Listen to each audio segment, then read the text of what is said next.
Hello, Coach Dat here with another chess tutorial. Today we are going to continue working on our chess tactics called forks.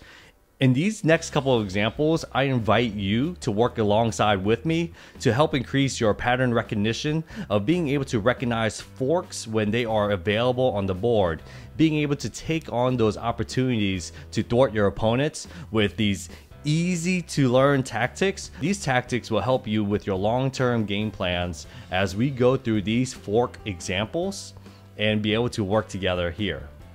In these videos, you're going to see a number up here, and this is a timer countdown for each and every single problem that we're going to work on today. If you need more time, feel free to press the pause button or the space bar in order to give yourself a little bit more time. However, you can also set up your board at home the same as me, being able to solve these problems as we go forward. Welcome to our first example. We are still continuing our lessons on chess forks. So in this example, can you find the best move that white can make when it comes to creating forks?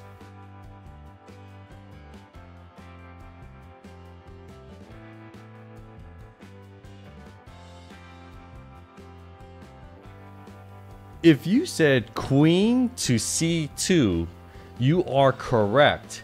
In this great example right here, what we have is that the white's queen is checking the king all the way over here. So now black must respond back to this check and find a way to stop this check. But the queen is also attacking black's bishop right here.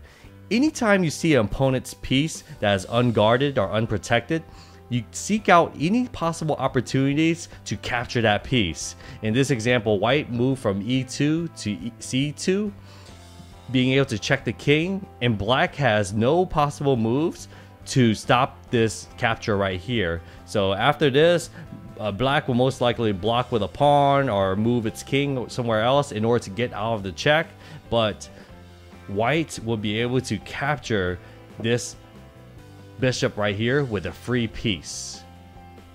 In this example, white is to move, and white has a really good move in order to take on a slight advantage over black. Do you see what's the best move for white right now?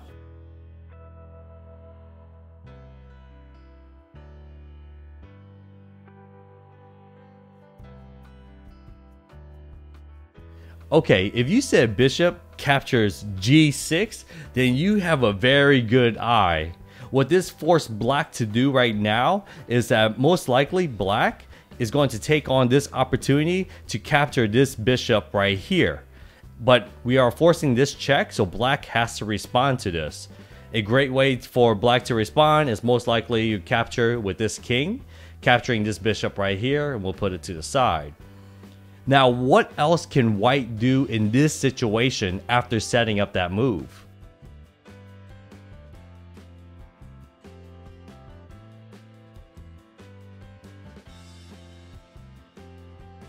Okay, now continuing on with our examples with creating forks in this game, queen to c2 is the next best move because you created a nice combination with a bishop sacrifice, taking that one single pawn, and then now this queen moving to c2 is now checking this king, but it's also attacking another piece, which is this bishop right here on c6. So therefore this queen is attacking this king and attacking this bishop for a nice win, in material right here. So most likely the king is going to respond, is going to retreat back to get out of check. And then now white is going to simply capture this bishop. Therefore, whenever white has captured the pawn and the bishop as a total of 4 points in material, and black only captured back 3, but being up by a single pawn moving towards the end game is a big advantage for really good chess players. So white took advantage of taking a free pawn in this game and now trying to work its way towards a nice end game by being up ahead by a single pawn. In this example, white is to move. Can you find the best move for white right now?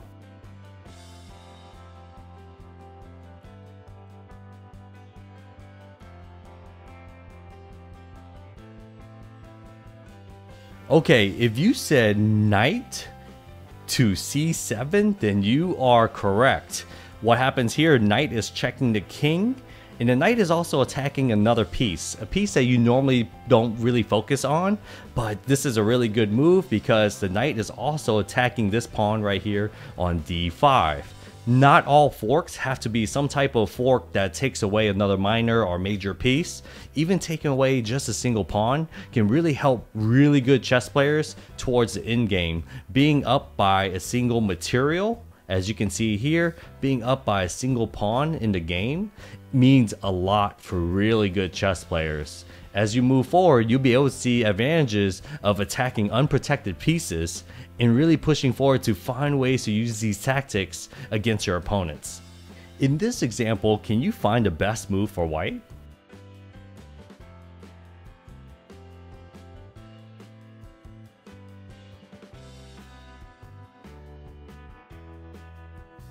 If you said queen captures d5, you are correct. Such a bold move for white, capturing the single pawn using its queen, and then now this black queen is going to capture this queen, most likely sacrificing his queen, and now you're seeing possibly the next best move for white right here.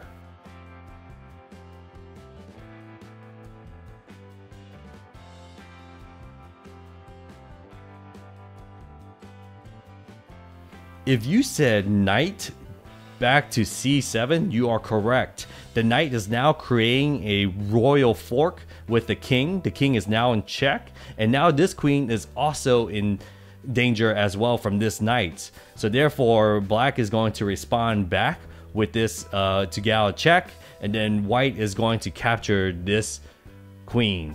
As you can see, white sacrificed its queen first to gain a single pawn, got captured back by black's queen, and then we utilize a nice fork tactic in this combination in order to attack the king and attack the queen at the same time. What we see here is that black is only defended by this queen, and now this square is very pivotal to this fork. So you know that once this queen moves away from its spot, that c7 is now an opening for white's knight in order to come here to create this fork. So again, if we replay this whole situation, white comes and captures this pawn, gaining a 1 pawn advantage, but hey, black is going to return to capture white's queen, and then white is going to create a force tactic on black, attacking both the king and the queen at the same time. Therefore, you must respond with getting out of the check, go here, over here, or anywhere else in order to get out of check, but then we come back and gain our materials right here. Now, very good chess players, they are always looking for opportunity to gain materials as long as they're moving and positioning themselves properly on the board. In this example, it is black to move. Can you see the best move for black right now?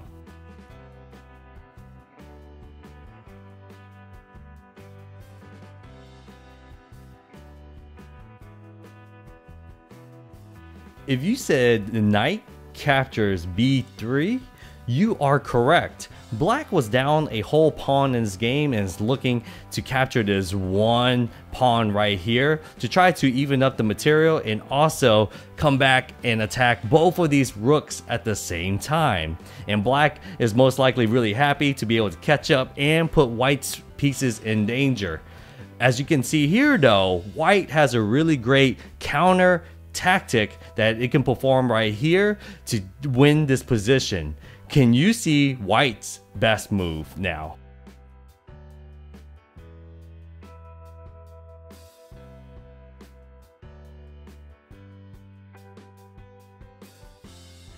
If you said bishop to d5 check, you are correct. Number one, white was able to attack both this knight and check this king at the same time. Therefore, the king must respond to this check and to this danger. And then after is get out of check, is going to then capture black's knight. and therefore putting black in a very bad losing situation.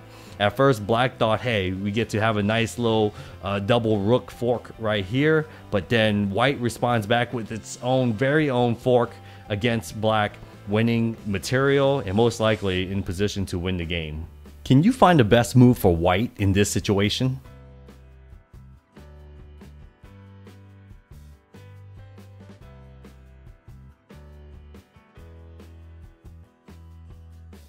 If you said rook to g5 check, you are correct.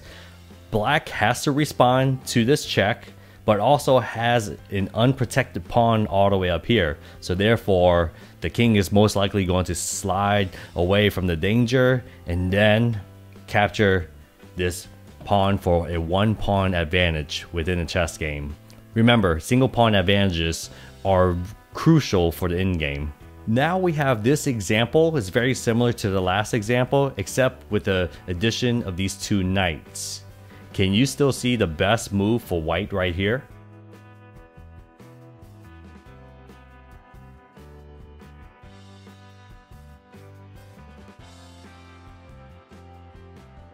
If you said knight captures g4, you are correct. Knight has captured this pawn right here, and then you might be thinking, oh wow, it's really great for black's knight to come back and capture back this knight, and you think we're just down by a single knight. But over here, if we bring the rook to g5, creating another fork as well, the knight is checking the king at g8. The king has to get out of check, and therefore black has lost its knight, being able to regain the lost material back from earlier and also being up by a single pawn. In this example, black moves his rook to b6 to check the king. Now, can you see the best move that white has to respond from this check?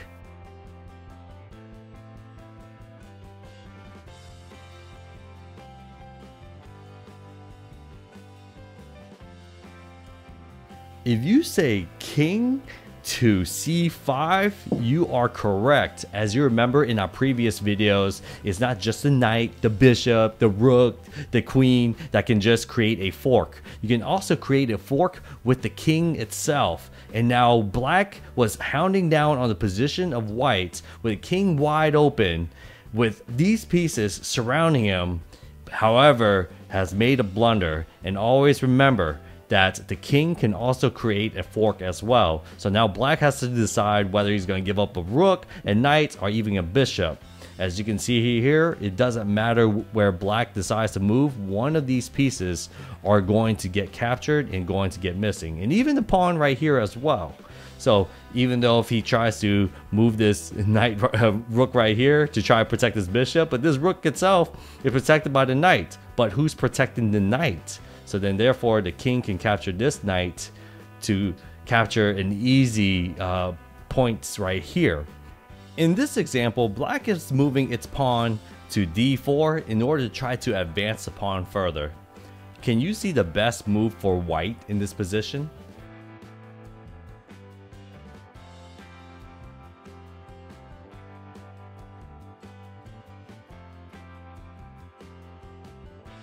If you said rook captures d4, you are correct. You might be wondering, why is white giving up its rook for just a single pawn right here? Couldn't the black knight just take it away? Well, sure, he can take it away, but what would happen if black responds with knight captures d4?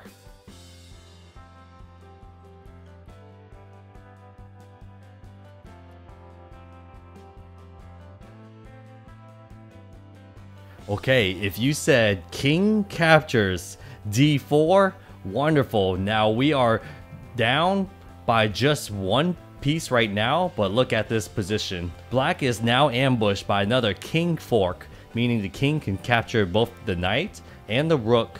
So therefore, most likely black is going to only save one of these pieces. And the only piece that it can save is just And the only piece that it would be able to save is by moving one of these. So most likely it'll want to save its rook but the knight will be captured, and therefore you're up by 1 point advantage by just giving up one of your pieces right here. Now, I hope that you enjoyed these fun examples. These examples are a great way to really increase your recognition on the chessboard, being able to recognize the fork tactics that you'll be able to use against your opponent.